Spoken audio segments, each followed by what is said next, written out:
50 ताज़ा और बड़ी खबरें बताएंगे दोस्तों। प्रधानमंत्री नरेंद्र मोदी के ऊपर फट पड़े राहुल गांधी।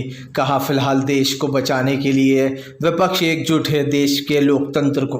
आखिरकार क्यों दोस्तों तख्ता पलट हो गया। शेख हसीना जो कि लंबे समय से दोस्तों बांग्लादेश की पीएम थी, अचानक से जो है भागना पड़ा। बताएंगे क्या है ये पूरा मामला और क्यों भारतीय जनता पार्टी को दिखाया अखिलेश यादव ने आईना। कहा सच हो तो डीएनए टेस्ट करवाओ। तमाम मुद्दों पर होगी बात। बताएंगे केजरीवाल को बेल क्यों नहीं मिली, तो तमाम खबरों पर होगी बात। लेकिन उससे पहले अगर आपने अब तक हमारे चैनल को सब्सक्राइब नहीं किया कर लीजिए, पास में एक घंटी आएगी, इसको भी दबाइए ताकि हर वीडियो की अपडेट आप तक पहुंच पाए। दरअसल दोस्तों आपको बताते चले, भारतीय जनता पार्टी के ऊपर जमकर भड़कते हुए नजर आए अखिलेश यादव। अखिलेश बोले बीजेपी के झूठ से पूरी दुनिया वाकिफ़ है, जैसे ही चुनाव आने वाले होते हैं बीजेपी झूठ फैलाने में लग जाती है।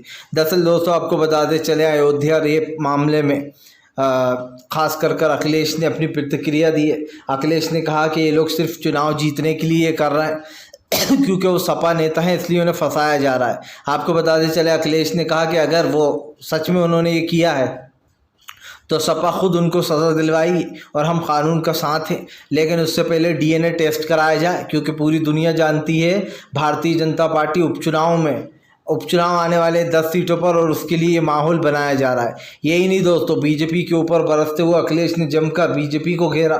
अखिलेश ने कहा जिस तरीके से भारतीय जनता पार्टी के नेता झूठ बोलते हैं और ख़ुद बीजेपी दोस्तों एक माहौल बना देती है हिंदू मुसलमान का, वो फिर से दिखाई दे रहा है जानबूझकर, क्योंकि इसमें मुस्लिम नेता का नाम है। तो इस मामले को खूब मीडिया समेत सभी लोग उछाल रहा है। इसी को लेकर अखिलेश ने जमकर निशाना साधा, क्योंकि दोस्तों अब हमारे दलित, पिछड़े, आदिवासी, अति पिछड़े भाई, अल्पसंख्यक सब जान चुके हैं कि बीजेपी को वोट नहीं देना है। जैसे ही बीजेपी को वोट दो दोस्तों, वो महिला मासूम लोगों के घरों को तोड़ देती है बुलडोजर चलाकर, और यही कारण है जो अखिलेश हमलावर हैं। आपको बताते चले दोस्तों, भारतीय जनता पार्टी को वो लगा 440 वाट का झटका। दरअसल आपको बताते चले दोस्तों, अब एक बार फिर से जो है यहाँ पर राहुल गांधी ने बीजेपी को घेर लिया। आपको बताते चले राहुल गांधी ने बीजेपी को निशाने पर लेते हुए कहा कि फिलहाल देश को फिर से बांटने की कोशिश की जा रही है। जहाँ एक तरफ दोस्तों आपको बताते चले मुस्लिम लॉ बोर्ड के खास कर उसके कानून में संशोधन किया जा रहा है वक्फा के, तो वहीं दूसरी तरफ राहुल गांधी ने भी जमकर सरकार को घेरा है। राहुल गांधी ने कहा कि फिलहाल देश में मोदी सरकार जानबूझकर ऐसी चीज़ें करती है जिससे कि दोस्तों धर्म बीच में आए। या फिर दोस्तों आप देख लीजिए, इससे पहले भी राहुल गांधी ने कहा था कि देश की स्थिति कुछ अच्छी नहीं है, ये सरकार सिर्फ एक दूसरे का दोस्तों भला करने में लगी हुई है और महंगाई लगातार आसमान को छू रही है। सिलेंडर पर 150 रुपये कम कर देने से जनता की मुसीबतें कम नहीं हो जाएंगी। पेट्रोल डीजल के दाम लगातार बढ़ते चले जा रहा है। देश में दोस्तों महंगाई उच्च स्तर पर पहुंच चुकी है। सिर्फ एक चीज़ का दाम कम करने से क्या होगा आप समझिए। मोदी सरकार दोस्तों दालों के रेट बढ़ा देती है, तमाम खानों की चीज़ों के, पैकेट के आटों के रेट बढ़ाकर 50-100 रुपये जो है टंकी पर, एलपीजी पर कम कर देती है। यानी कि दोस्तों सरकार इधर से कान न पकड़कर आपका उल्टी तरफ से कान पकड़ रही है। तो उससे क्या फ़र्क पड़ता है, कान तो वही है आपका दोस्तों, वो चाहे सीधी तरफ से पकड़े या उल्टी तरफ से पकड़े। तो ये ढोंग क्यों, 50 इस पे कम कर उन चीज़ों पर दाम बढ़ा देना, जनता की कमर तोड़ देना। टमाटर के दाम आज देखा है आपने, 50 रुपये किलो के भी पार हो चुका है। आलू दोस्तों 50 रुपये किलो के पार हो चुका है। टमाटर 100 रुपये किलो भी मिल रहा है कहीं कहीं। तो ऐसा है, आज आम इंसान के लिए सब्जी से लेकर जो तमाम चीज़ें दोस्तों ख़रीदना बहुत ही मुसीबत में। और राहुल ने कहा कि फ़िलहाल हमने जो वादा किया है वो हम ज़रूर निभाएंगे जैसे ही हमारी सरकार बनेगी। आपको बताते चले दोस्तों, फिलहाल अखिलेश यादव के साथ साथ दोस्तों आपको बताते चले अरविंद केजरीवाल के सपोर्ट में उतरे जो है संजय सिंह ने बीजेपी को जमकर लपेटा। दरअसल आपको बताते चले दोस्तों, कल संजय सिंह की जो है यहाँ पर बेल पर सुनवाई थी, लेकिन कल खास कर अरविंद केजरीवाल को बेल नहीं मिली, जिसको लेकर संजय सिंह ने फिर से एक बार मोदी सरकार को घेरा।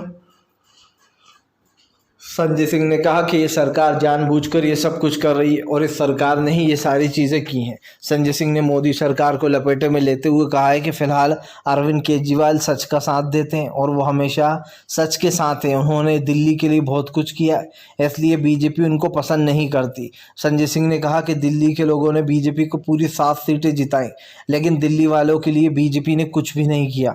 यही नहीं दोस्तों, संजय सिंह ने आरोप लगाया है कि अरविंद केजरीवाल को बीजेपी फंसा रही है, उनको जेल से बाहर नहीं आने दे रही है। जब ईडी वाले मामले में दोस्तों फाइनली उन्हें बेल मिल चुकी थी, तो वहाँ पर सीबीआई को भेजकर उससे गिरफ्तार करवा लेना, ये भी अपने आप में दोस्तों एक बड़ी चीज़ है कि अरविंद केजरीवाल को ईडी वाले मामले में आराम से बेल मिल गई। और उसके बाद दोस्तों बीजेपी ने केजरीवाल को फंसाने के लिए जो है यहाँ पर कैसी चाल चली। और आप देख रहे हैं कि सीबीआई ने जब उनको गिरफ्तार किया तो कई सवाल भी खड़े हो गए कि आखिरकार एक इंसान को, विपक्ष के नेता को, या फिर यूँ कह दें कि एक सीएम को आप गिरफ्तार करा रहे हो। इससे पहले आपको बता दें कभी भी ऐसा हुआ ही नहीं कि किसी राज्य के सीएम को गिरफ्तार कराया गया हो। ये तो मोदी सरकार के आने के बाद ही ये चलन शुरू हुआ है दोस्तों कि चुने हुए सीएमओ को उठाया जाता है, और सिर्फ इसलिए दोस्तों ताकि सरकार गिराने की प्लानिंग कर सके या फिर दोस्तों उसको कमज़ोर कर सके उस सरकार को। तो ये मोदी सरकार की जो असलियत है पूरी दुनिया के सामने किसी से छुपी नहीं है। ये सरकार दोस्तों कुछ दिन की मेहमान है। भले ही गृह मंत्री अमित शाह जो है दोस्तों लोगों का कानून फूंकते फिर रहे हैं कि 2029 में भी मोदी जी आएंगे, विपक्ष सुन ले। गृह मंत्री अमित शाह लगता है अपनी करारी हार भूल गए दोस्तों। उन्हें एक बार फिर से याद दिलाने की ज़रूरत है कि जनता ने आपको बहुमत तक का आंकड़ा नहीं दिया, और जिनके बल पर आप उचक रहे हो सरकार बनाकर, वो आज आपके साथ कल नहीं होंगे। ये लिख कर ले लीजिए दोस्तों। आज जो देश में सरकार चल रही है और जो बांग्लादेश में हुआ है दोस्तों, ऊपर वाला ना करे वो हमारे देश में हो जाए, क्योंकि जो मोदी सरकार कर रही है, कहीं बांग्लादेश जैसे आसार यहाँ पर भी बन गया दोस्तों, तो मोदी सरकार के पास भागने के अलावा और कोई भी दोस्तों विकल्प नहीं रह जाएगा देश छोड़कर। क्योंकि सीधी सी बात है, अब देश के हालात बहुत ज़्यादा बिगड़ते चले जा रहे हैं और इसको सुधार कर रखना सरकार की जिम्मेदारी है। वरना सरकार भूले ना कि हमारा देश में भी दोस्तों ऐसे लोग हैं जो इस सरकार को उखाड़ कर फेंकने में ज़रा सी टाइम नहीं लगाएंगे। आपको बता दें चले दोस्तों, बांग्लादेश में तख्ता पलट शेख हसीना लंबे समय तक रही दोस्तों बांग्लादेश की पीएम, लेकिन अचानक क्या हुआ कि उनको जो है देश छोड़कर जाना पड़ा। दरअसल आपको बता दें चले दोस्तों, लंबे समय से जो है यहाँ पर एक तबके का, ये कह सकते हैं, रोज़ झेल रही थी शेख हसीना। शेख हसीना काफ़ी लंबे समय से दोस्तों बांग्लादेश की पीएम थी, लेकिन आपको बताते चले कल सेना ने उनको फाइनली 45 मिनट का टाइम दिया था, क्योंकि पूरे देश में दंगे फैल रहे हैं। वहाँ पर जो बांग्लादेश है वहाँ पर दंगे फैले हुए हैं, और ऐसे में दोस्तों बांग्लादेश में जब शेख हसीना के घर पर तोड़फोड़ की गई और तमाम लोगों को टारगेट किया गया, तब दोस्तों शेख हसीना को मिलिट्री ने सिर्फ 45 मिनट का टाइम दिया और कहा कि आपको 45 मिनट के अंदर देश छोड़ना होगा। आपको बताते चले, माना जा रहा था शेख हसीना भारत आएंगी, लेकिन बताया जा रहा है वो अमेरिका पहुंच गई हैं। जी हाँ, आपको बताते चले शेख हसीना ने फाइनली अपना इस्तीफ़ा दे दिया है रहमान साहब को। अब जो है एक नई सरकार बनेगी और वो सरकार जो है वो इन स्टूडेंट को नज़रअंदाज नहीं करेगी। इसका मतलब साफ है दोस्तों कि फ़िलहाल जिस तरीके से बांग्लादेश में सारी चीज़ें हुई और जो लंबे समय से ये आंदोलन चल रहा था, कल फाइनली इसका अंत हो गया और शेख हसीना को अपना इस्तीफ़ा देना पड़ा। तो और दोस्तों आप देखिए कि शेख हसीना के ख़िलाफ़ स्टूडेंट, छात्र, तमाम लोग थे। हमारे भारत में भी कोई अलग स्थिति नहीं है। मोदी सरकार से पूरे देश की जनता नाराज़ है। इन लोगों को दोस्तों एक बहुमत तक का आंकड़ा तक नहीं दिया गया। जिन लोगों ने इसको जिताया है दोस्तों, इन लोगों का सपोर्ट किया है, वो नीतीश और नायडू हैं। लेकिन नीतीश और नायडू ये ना भूले दोस्तों कि गेहूं के साथ घुन भी पिसता है, तो अगला नंबर नीतीश और नायडू का ही है। तो हम तो यही कहेंगे कि सरकार काम करे सही से और जनता की उम्मीदों पर खरी उतरना चाहिए। लेकिन इस सरकार से कोई उम्मीद करना बेकार है, क्योंकि दोस्तों जो 10 साल में कुछ नहीं कर पाए वो लंगड़ी सरकार से क्या कर लेंगे। आपको बताते चले दोस्तों, फिलहाल भारतीय जनता पार्टी को लगेगा 440 वाट का झटका दोस्तों उपचुनाव के लिए। फिर से यूपी के 2 लड़कों ने बनाया प्लान। दरअसल दोस्तों एक तरफ बीजेपी जो है यहाँ पर मोइन खान का जो है केस उछालने में लगी हुई है कि उन्होंने रेप किया, बुलडोज़र भी चल गया। लेकिन अफसोस की बात ये है दोस्तों कि 2.5 साल की बच्ची का रेप हो जाता है और योगी का बुलडोज़र नहीं जाता है। योगी दोस्तों देख के कार्रवाई करते हैं। फ़र्ज़ करिए अगर रेप करने वाला कोई हिंदू है तो उसके घर पर दोस्तों बुलडोज़र नहीं चलेगा। अगर बीजेपी का नेता है तो बिल्कुल भी नहीं चलेगा, तब का चला जाता है दोस्तों बुलडोज़र। लेकिन अगर कोई विपक्ष पार्टी का नेता है और उसके ऊपर ये आरोप लगा है तो उसके पूरे फैमिली को घसीट लिया जाता है, और ख़ास करके अगर वो मुस्लिम हो तो जी हाँ, ये समझ लीजिए। और ये साफ दिखाई देता है दोस्तों, लोग देख रहे हैं कि उत्तर प्रदेश में आए दिन रेप जैसी घटनाएं होती, तब तो योगी का बुलडोज़र नहीं जाता। लेकिन जैसे ही सपा के नेता के ऊपर ये आरोप, और लिख कर ले लीजिए, सपा के जितने भी मुस्लिम नेता है वो लगभग जेल में बंद है दोस्तों। आप देख लीजिए, आज़म खान जेल में बंद है दोस्तों, अब्दुल्ला आज़म उनके बेटे जेल में बंद थे, उनकी पत्नी तंजीम फ़ातिमा आज़म खान साहब की वो भी बंद थी। जो है यहाँ पर दोस्तों इरफान सोलंकी बेचारे के ऊपर ये आरोप लगा दिया कि इसने दंगे फैलवाए हैं उत्तर प्रदेश में, उनको जेल में बंद कर रखा है। तमाम ऐसे सपा के नेता हैं जिनके नाम में गिना भी नहीं सकता, बड़े से बड़े नेताओं को अंदर बंद कर रखा है। और ये सिर्फ दोस्तों योगी की गुंडागर्दी है और कुछ नहीं। आने वाले समय में दोस्तों योगी का खुद का ही पत्ता कट जाएगा, ना रहेंगे योगी, ना रहेगी उनकी गुंडागर्दी। सबसे बड़ी बात ये, कोई भी इस देश में अचूक नहीं है दोस्तों। नरेंद्र मोदी भी कहते थे, बड़ी बड़ी बातें करते थे कि हम सबसे बड़ी पार्टी हैं, हमें कोई नहीं हरा सकता, हम जो है 400 पार कर लेंगे। लेकिन क्या हुआ, जनता ने आखिरकार आईना दिखा ही दिया और राहुल गांधी को देश का सबसे दिग्गज और सबसे बड़ा नेता बना डाला। आज राहुल गांधी और नरेंद्र मोदी में अगर मुकाबला हो जाए तो राहुल गांधी सबसे नंबर 1 पर है दोस्तों, क्योंकि जो आंकड़े सामने आते हैं वो यही बता रहे हैं कि राहुल गांधी इस देश के पहली पसंद बन चुके हैं लोगों की, और बने भी क्यों ना दोस्तों। राहुल गांधी में काबिलियत है, राहुल गांधी में पोटेंशियल है जो कि दिखाई देता है दोस्तों। राहुल गांधी कहते हैं ना कि राहुल गांधी इज़ बेस्ट, तो वही चीज़ है कि फ़िलहाल दोस्तों जो चीज़ जनता को पसंद आती है, जनता उसको सराहना ज़रूर करती है। अभी राहुल गांधी देश के पीएम नहीं बने तो ये हाल है। जब राहुल गांधी देश के पीएम बन जाएंगे दोस्तों तो आप समझिए लोगों की क्रेज़ीनेस क्या होगी, क्योंकि लोगों को ये उम्मीद है कि राहुल गांधी देश के पीएम बनने के साथ साथ दोस्तों देश के लिए कई बड़े बदलाव और कई बड़े काम करेंगे। सबसे बड़ी बात यह है कि अब वो समय जाने वाला है जब दोस्तों जनता के सिर पर बैठकर खाते थे। अब तो वो समय आने वाला है जब सरकार में रहकर दोस्तों लोगों को जनता के लिए काम करना होगा, वरना जनता उठाकर बाहर फेंकने में ज़्यादा टाइम नहीं लगाएगी। जैसे कि मैंने पहले भी कहा कि नरेंद्र मोदी को जो घमंड था कि हमारी पार्टी तो अब बहुत मजबूत है, ना हमें आरएसएस की ज़रूरत है ही नहीं, जेपी नड्डा कह रहे थे। लेकिन दोस्तों हार के बाद सारे समीकरण बदल गए, वापस से आरएसएस के कह सकते हैं तलवे चाटने में लग गई बीजेपी, उधर आरएसएस भी झुक गई बीजेपी की तरफ, और ना दोनों एक दूसरे के खिलाफ हो गए थे। तो कहते हैं ना दोस्तों कि फ़िलहाल डूबते को तिनके का सहारा, अब मोदी को आरएसएस का सहारा। दोस्तों आरएसएस कब तक इन्हें अपने साथ लेकर चलेगी, हंसी वाली बात पता है क्यों है, क्योंकि मुझे हंसी इसलिए आ रही है दोस्तों कि इस सरकार का अब कोई भविष्य है ही नहीं। नरेंद्र मोदी एक बार सत्ता से गए तो गए दोस्तों, फिर वापस तो आना है नहीं। वैसे भी अब उनकी उम्र हो चली है, कुछ दिन और बचे हैं दोस्तों नरेंद्र मोदी के पास राजनीति के, तो जितनी करना है अभी ही कर लें, क्योंकि राहुल गांधी का सफ़र तो अभी शुरू भी नहीं हुआ। ये समझिए जब वो देश के पीएम बन जाएंगे तब असल में राहुल गांधी की शुरुआत होगी। और हम ये ज़रूर कह सकते हैं कि आने वाला समय बहुत ज़बरदस्त होगा जब राहुल गांधी की सरकार होगी, क्योंकि उस देश में काफ़ी ऐसे बड़े बदलाव हैं जिसके बारे में हम चर्चा कर रहे हैं दोस्तों, जो हम करना चाहते हैं। और अब यही देखना होगा हमें कि फ़िलहाल ये चीज़ें क्या हो रही हैं। खैर तमाम मुद्दे जो आपके और हमारे पास हैं वो तो ही हैं दोस्तों। सरकार की जो नीतियां हैं या फिर सरकार के जो फैसले हैं वो भी आपके और हमारे सामने हैं।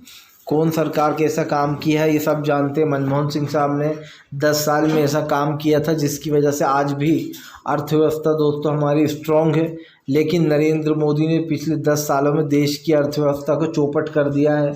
और आपने देख लिया कि डिमोनेटाइजेशन से लेकर तमाम मुद्दे जो हैं हमारे देश के वो सबके सामने हैं।